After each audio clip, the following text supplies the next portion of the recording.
Hi guys, Harrison101 back at it once again with another new video for you fine YouTube subscribers. Again, I hope you enjoyed the Formula 1 2010 footage. In the background, it is just a slightly relevant 5-lap race around Monza against the AI Sebastian Vettel, who, as you probably know if you're a Formula 1 fan, won the Italian Grand Prix from Monza yesterday. A very interesting start and opening 5 laps, I'd say. First thing we see is Fernando Alonso pulls off the start of the year from the second row, somehow getting the drive on both Hamilton and Vettel as well as the inside line and passing them both round that first tricky chicane. But seconds later we see Hispania fly across the grass to the inside of that and smash right in the middle of the first chicane and taking out Vitaly Petrov, Nico Rosberg, and I think D'Ambrosio as well. Very nasty first corner accident. Safety car was deployed. 2 laps later it was back in. The next incident happened very early on after Mark Webber tried an ambitious pass around the outside of turn 1 on Felipe Massa, who unfortunately clipped him after Webber overshot it, hit Massa in the back. Massa causes a spin. Webber loses his front wing, sort of. Half a lap later, you see that his front wing under braking, very similarly to Nick Heidfeld at Canada, just collapsed from underneath him when he was braking for the parabolic of the final corner, and off he went straight into the barricade. Webber was out. Also, things settled down a bit from there after Vettel also put the pass on Alonso. Again, some very ambitious passing, but Vettel using all of the track and a little bit of the grass to get him into the second chicane. Once the race settled down a little bit, Vettel was pulling clear of Alonso, but the main battle was for third as Michael Schumacher pulling well above his weight for his Mercedes. Talking about what I was talking about in my last video where Schumacher was making comebacks. He was in third place and he was batting off Lewis Hamilton, who was all over him like a dog on heat for the most of the first stint before the pit stops. Hamilton just could not get past Michael Schumacher, mainly because even with KERS and DRS, the Mercedes were just too fast in a straight line. I think it must have been the McLaren 7th gear ratio, which wasn't high enough, because every time Hamilton had DRS and had a decent run on one of the 2 DRS zones after the second Lesma and the start-finish straight, he just didn't have the speed. Schumacher was going just as fast without a slipstream or any mechanical boost besides his KERS. But again, I find it kind of weird that was happening when Jensen later on, when he got the jump on Lewis, managed to pass Michael really easily. I think it may have been due to Schumacher's tactics. He was being a bit naughty, typical Schumacher really, in the sense of what he was doing was he was bending the rules a little bit, because if you're trying to stop a guy from passing you, you're only meant to change direction once. You're allowed 1 defensive sweep. If you anything more than that, you're in violation of the rules and you could be called up to the stewards. A couple of times Schumacher was clearly blocking twice and he was sweeping and changing direction inside a braking zone, which just isn't safe, and it's not even defensive, it's just like you doing, it's like parking your car in the way, no pun intended, to stop the car from getting, to stop the guy behind you from getting past, and that seemed to be what was happening as the race went on. Eventually Schumacher finally gave up the ghost. Once, I think he made a mistake around the second corner and Hamilton had the jump on him, and there was nothing Schumacher could do about it that time around, even though he pushed Hamilton onto the grass trying to get past him. Again, very naughty of Michael, I think. Typical style of his, really, I think. But again, Hamilton got by, and then Button swiftly followed suit as well, so the 2 McLarens overtaking Michael Schumacher, he eventually finished 5th.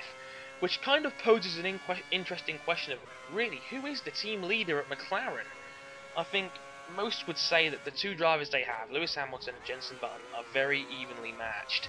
And while Lewis, I think, at his best, is still a little bit quicker than Jenson, Jenson seems to be more consistent and he does have better drives. Going back to the Schumacher thing quickly, it was also quite interesting to see Lewis Hamilton, being more humble and modest in his post-race interview. He wasn't all angry and upset like he was before, like in Monaco when he dropped the famous "is it because I is black" joke. him claiming he was being victimised because of his race by the spreader race stewards. Instead, he was saying, "Oh, Schumacher was fine and he didn't do anything. It was totally fair." Even though on the radio he said he only allowed one move and he complained to the stewards. It's quite weird because I think Lewis is blatantly playing the game a little bit. Kind of weird, I have to say. But going back to what I was saying before, I think it's weird. Do you guys think Jensen should be team leader? Do you think Lewis should be team leader? Let me know what you think of that one, because I think they're very evenly matched. I think McLaren are in a very interesting situation where no man really leads that team, because they chop and change positions almost every time they race each other. No man in that team is truly, the lead driver or the one putting in the better results. I mean, it's not like a Ferrari where Alonso is clearly getting the better results while Massa is, fighting for the middle to lower end of the points ratio. But once again, Sebastian Vettel brings home a victory. I believe it's his 7th of the season now. Not sorry, 7th, sorry, 6th I think it is of the season. Another big win for him. He can win the championship in 2 weeks' time at Singapore. If he wins, Alonso has to come second, and/or Button has to come third. If not, Vettel can be world champion at the end of Singapore, which would be quite an astonishing achievement. 14 races in, with only with 6 to go, still is a very impressive task. Which has been a bit weird considering no car or team has been truly dominant this season. I think the Red Bull has had the majority of the performances go slightly in their favour. They've had a little bit of luck as well here and there, but the McLarens and the Ferraris have also shown they've been up there multiple times in races. I mean, Canada, they were right up there. Ferrari at Silverstone were looking very good. Ferrari's always been in the mix. The Red Bull is not that much better of a car than McLaren or Ferrari, so I find it very weird how Vettel has had like a 100+ point championship lead in the end. I think it's mainly been due to his nearest rival, probably teammate Mark Webber, kind of falling apart towards the second half of the season, not really being in the top 2 or 3 where he should be, not getting the race wins, not really being competitive, and with all the other rivals like chopping and changing positions like Alonso, Webber, Hamilton, Button, even the Mercedes throwing a curveball now and again. It's definitely a bit peculiar seeing that, and it doesn't quite make sense now that Vettel has a 100-point+ lead, because I don't think he's been that dominant, if I'm honest. The thing is though, when you're fighting for a world championship, it's all about consistency. Vettel's had, pretty bulletproof consistency. I don't think he's had a race retirement. I think his worst position has been 5th this season.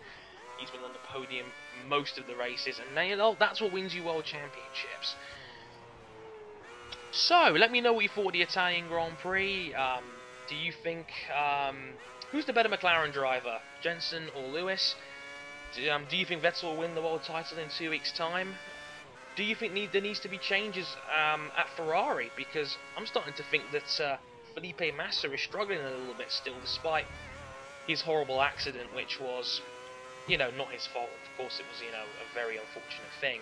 I'm starting to wonder, would it be better bringing in somebody else, maybe a young gun with a reputation, maybe a Nico Rosberg, or an Adrian Sutil if he can get his act together, or maybe even a Bruno Senna as a long shot. I mean, he had a great drive for Renault to come in. I think it was 9th place and get 2 points.